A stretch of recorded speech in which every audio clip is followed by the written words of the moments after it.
আমি শিলে গ্রামেরই ছেলে, কর্মসূত্রে কলকাতায় থাকি। কিন্তু এই সময়ে এই পুজোতে, ধর্মরাজের পুজোতে আমি প্রতি বছরই আমার সপরিবারে আমরা বাড়ি আসি এবং আত্মীয় স্বজন বন্ধুবান্ধব প্রত্যেকেই নিমন্ত্রণ করি এবং তারা আসে। একটা সার্বজনীন পুজো হিসাবে আমরা প্রচণ্ড আনন্দ উপভোগ করি। আমি একবার এই ধর্মরাজেরই সন্ন্যাসী হয়েছিলাম। বিভিন্ন নিয়মকানুন আছে এবং সেখানে উপোস পর্যন্ত করতে হয়, জলস্পর্শ করা যায় না। কিন্তু আমি কি জানি, আমি বলেছিলাম বাবা আমি পারবো না, আমি জলও খেয়েছি, ভাতও খেয়েছি, কিন্তু আমি সন্ন্যাসী হয়েছিলাম। এইভাবেই আমি পালনটাও করেছিলাম, মেনেছিলাম।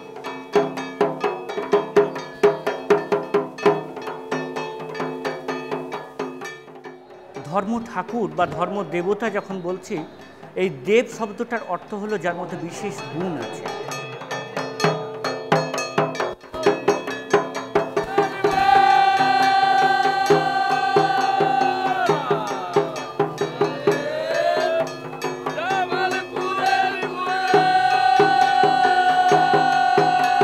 ধর্ম দেবতা, ধর্ম ঠক্কর শব্দ থেকে ঠাকুর, অর্থাৎ যিনি শ্রেষ্ঠ, যিনি শ্রদ্ধেয়। তাই ধর্ম ঠাকুর হয়ে গেলেন এক বিশেষ বৌদ্ধ সম্প্রদায়ের ত্রাণকর্তা।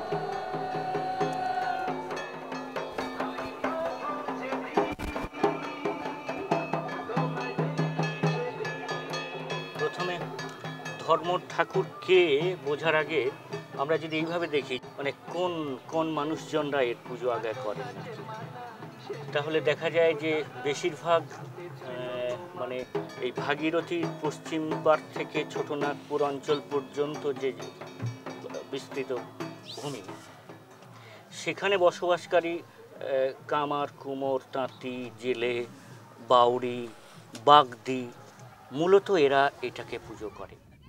এই পুজোর মধ্যে মানে বৌদ্ধ প্রভাব যেমন আছে, তেমনি আছে ইসলাম, তেমনি আছে তন্ত্রের আউল সম্প্রদায়ের প্রভাব। আবার হিন্দুরা যখন, এরা ওই বৌদ্ধরা যখন, আজকে তো এরা হিন্দু সম্প্রদায়ের মধ্যে, সম্প্রদায় অর্থাৎ বিশেষ মতাবলম্বী একটা গোষ্ঠী, হ্যাঁ, তারা তো হিন্দু সম্প্রদায়ের মধ্যেই আছেন। তো তারা যখন এর মধ্যে এলেন তখন হিন্দু প্রভাব এর মধ্যে ঢুকে গেল। কিন্তু সেটা কেমনভাবে এলো আর কীভাবেই বা বুঝবে এই প্রভাবগুলো আছে, এইটা বোঝা দরকার। ডক্টর হরপ্রসাদ শাস্ত্রী খুব মান্য মানুষ, তিনি এই ধর্ম পুজোকে কেন্দ্র করে তার একটা প্রবন্ধে বলছেন যে এইটা তো বৌদ্ধদের তথাকথিত হিন্দুদের প্রতিবাদী এবং ইসলাম প্রতিবাদী একটা সমন্বয়বাদের রূপান্তরিত ফল।